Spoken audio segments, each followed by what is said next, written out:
ఎందుకో పాస్టర్లు మనలాంటి వారే అని తెలియదు, మనలాగే సాటి మనుష్యులని తెలియదు.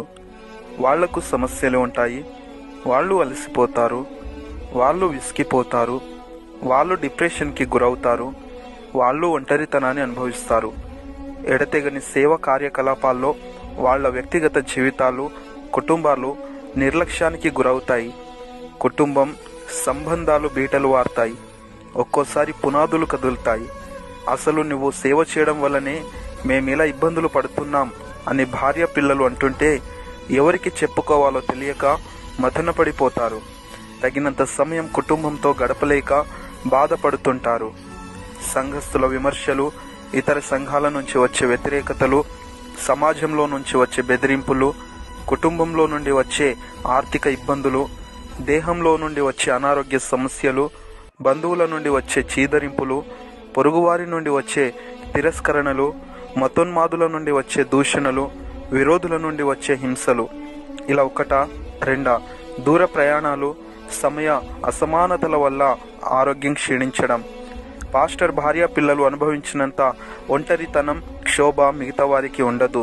కానీ క్రీస్తు కోసం వారి జీవితాలను త్యాగం చేస్తారు. స్నేహితులను, సంబంధాలను కోల్పోతుంటారు, దుఃఖపడుతుంటారు. అయినా అందరి ముందు నవ్వుతూనే ఉంటారు. ఒకవైపు అనారోగ్యంతో బాధపడుతున్నా మరోవైపు సంఘక్షేమం కోసం ప్రార్థిస్తుంటారు, ఉపవాసం ఉంటారు, కన్నీరు కారుస్తారు. అలాంటి పాస్టర్స్ని మనం ఎలా చూస్తున్నాం? తిడుతున్నాం, దూషిస్తున్నాం, అపహాసిస్తున్నాం, అవమానిస్తున్నాం, నిందిస్తున్నాం, వెక్కిరిస్తున్నాం, చిన్నచూపు చూస్తున్నాం, పలువురిలో పరువు తీస్తున్నాం. మనకంటే గొప్పగా ఉంటే సహించలేము, బీదగా ఉంటే పట్టించుకోము. హెచ్చరికగా వాక్యం చెబితే ప్రేమ లేదంటాము, నెమ్మదిగా చెబితే ఉద్యోగం లేదంటాము, నవ్వుతూ చెబితే రోషం లేదంటాము. ప్రార్థన కూటములు పెడితే పని లేదంటాము, పెట్టకపోతే భారం లేదంటాము.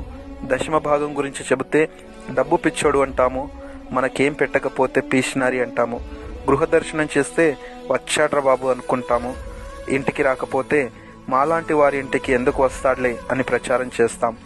సంఘంలో ఒక స్థానం ఇస్తే నిర్లక్ష్యం చేస్తాం, ఇవ్వకపోతే మందిరం మానేస్తాం, తప్పులు వెతుకుతాం, దుష్ప్రచారం చేస్తాం.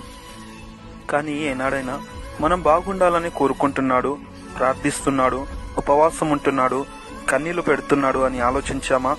మంచి భోజనం తింటున్నాడని చూస్తున్నామా? మెరిసే తెల్లచొక్క వెనకాల చిరిగిన వస్త్రం ఉందని గుర్తిస్తున్నామా? వచ్చే కొద్దో గొప్ప కానుకలతో కుటుంబమును ఎలా నడిపిస్తున్నాడో గ్రహిస్తున్నామా? ఆర్థికంగా ఎంత కష్టపడుతున్నాడో అర్థం చేసుకుంటున్నామా? అనారోగ్యంతో ఎంతో క్షీణించిపోతున్నాడో పట్టించుకుంటున్నామా? బాధలో ఉంటే పలకరిస్తున్నామా? దుఃఖంలో ఉంటే ఓదారుస్తున్నామా? కానీ మనం మాత్రం ప్రభువు కొరకై సేవకుడు పడే ప్రయాసంలో ఇంకా భారంగానే ఉంటాము. సంఘాలు మారుస్తాం, పక్కనే సంఘం పెట్టి విశ్వాసులను లాక్కుంటాం, సేవకుడి బలహీనతలు చూస్తాం, అతని కుటుంబంలో లోపాలు వెతుకుతాం. ఎందుకో పాస్టర్లు మనలాంటి వారి అని మర్చిపోతాం. వారిపైన జోకులు వేస్తాం, కార్టూన్లు గీస్తాం, మీమ్స్ రాస్తాం, రోస్టింగ్ చేస్తాం. స్పందిస్తే సహనం లేదంటాం, ఊరుకుంటే తప్పు ఉందంటాము. అతని వల్లే నవ్వుతాం, అతన్ని ఏడిపిస్తాం, అతని వల్లే బాగుపడతాం, అతని నాశనంను కోరుకుంటాం. అయినా పాస్టర్ కూడా మనలాంటి వాడే అని మర్చిపోతాం.